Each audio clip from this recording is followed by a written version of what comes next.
given the emphasis on relationship, how do you mitigate for the lack of in-person connection in the online version of the training?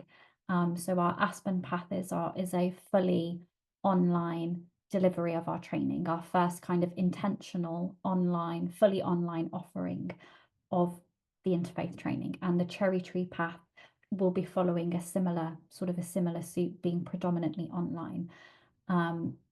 So Caroline, over to you for this one.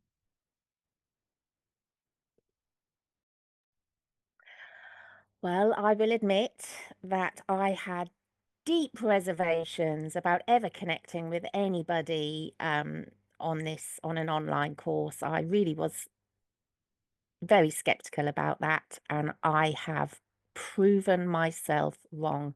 I don't know how it happens. It's just some kind of magical process. Um, but we call our groups our square circle. And I mean, we're drawn in at the beginning of every webinar.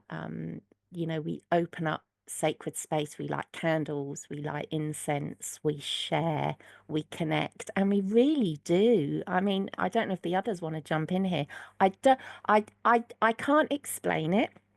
I would never have believed it if I hadn't experienced it myself. All I can say is I feel so connected and such love for the people that I've. The training is a journey. We all start where we start.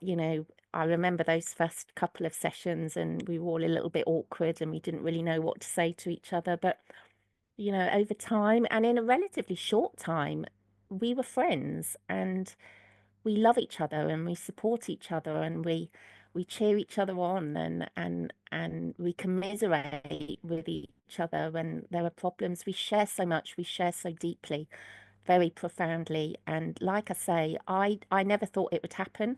I really kind of poo-pooed that at the beginning. I just thought, I think I even verbalized it embarrassingly. I think I said in one of my one-to-ones with my tutor, I'm never going to make friends with people on this course. How can we? It's not going to happen. I'm never going to connect. And then I did. So if I can do it, anyone can do it because my heart just feels so connected to my fellow students. They're my friends and I love them and I'm deeply grateful that I have met these wonderful characters that I've shared this journey with. I'll start crying now. Thank you, Caroline. Thank you. Hara, I've also got you down for this one if there's anything you wanted to add.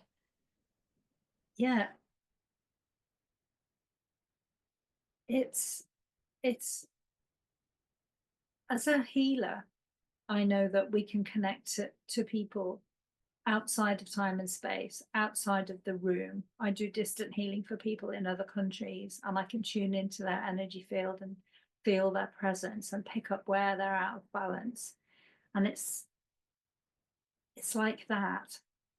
We can sense one another, we feel one another's hearts, we sense one another's souls. There's such a beauty, and it's like when you meet in person on a course, you won't necessarily vibe with everyone to the same level.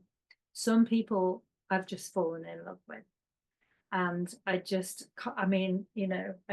so desperately want to meet some of you in person so I can hug you. Some people I haven't vibed with quite as much, but there's some people that every time I see them, like you say, I just feel like I've fallen in love with. And there is such a deep sense of support and community. And Annie says it a lot, doesn't she? There's so much love in this space.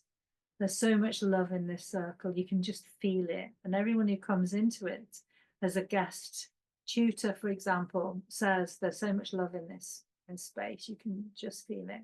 And it is beyond my expectations too. So yeah, it doesn't take anything from it for me at all, not being in person. Just saves an awful lot of travel time.